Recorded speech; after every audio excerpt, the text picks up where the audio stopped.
মিঠাই সিরিয়ালের সিদ্ধার্থকে তো সবাই চেনেন, কিন্তু ক্যামেরার বাইরে অদ্রিত রায় আসলে কেমন মানুষ, তিনি কোথায় থাকেন, তার বয়স কত, পরিবারে কে কে আছেন, অভিনয়ের পাশাপাশি আর কি করেন, আর যে প্রশ্নটি অনেকেই জানতে চান বর্তমানে তিনি কি নিয়ে ব্যস্ত, চলুন আজ জেনে নেওয়া যাক অদ্রিত রায়ের জীবনের কিছু জানা অজানা তথ্য।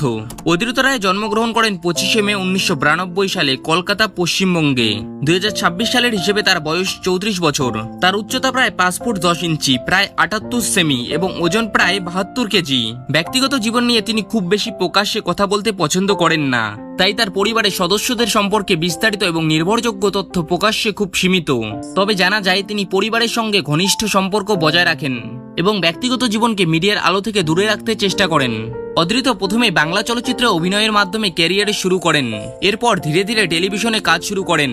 তবে তার জীবনে সবচেয়ে বড় মোড় আসে জি বাংলার মিঠাই ধারাবাহিকে সিদ্ধার্থমূলক চরিত্রে অভিনয়ের মাধ্যমে।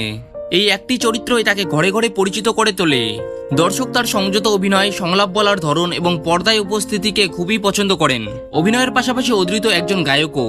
বিভিন্ন সময়ে তিনি গান পরিবেশন করেছেন এবং সঙ্গীত চর্চাও চালিয়ে যাচ্ছেন। বর্তমানে তিনি নতুন অভিনয় এবং সঙ্গীত সংক্রান্ত কাজ নিয়ে ব্যস্ত রয়েছেন। অনেকেই জানতে চান অদ্রিত রায়ের ব্যাংক ব্যালেন্স বা মোট সম্পদের পরিমাণ।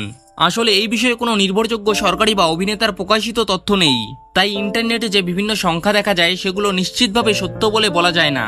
তবে এটা নিশ্চিত যে অভিনয়, বিজ্ঞাপন, অনুষ্ঠান এবং অন্যান্য পেশাগত কাজের মাধ্যমেই তার আয়ের প্রধান উৎস।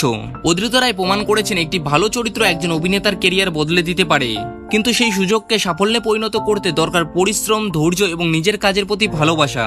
আপনার কাছে অদ্রিত রায়ের কোন চরিত্রটি সবচেয়ে প্রিয়, কমেন্টে অবশ্যই জানাবেন। ভিডিওটি ভালো লাগলে একটি লাইক দিন, চ্যানেলটি সাবস্ক্রাইব করুন আর বেল আইকনটি অন করে রাখুন। আবার দেখা হবে কোনো নতুন ভিডিওতে, ততক্ষণ পর্যন্ত ভালো থাকবেন, সুস্থ থাকবেন, ধন্যবাদ।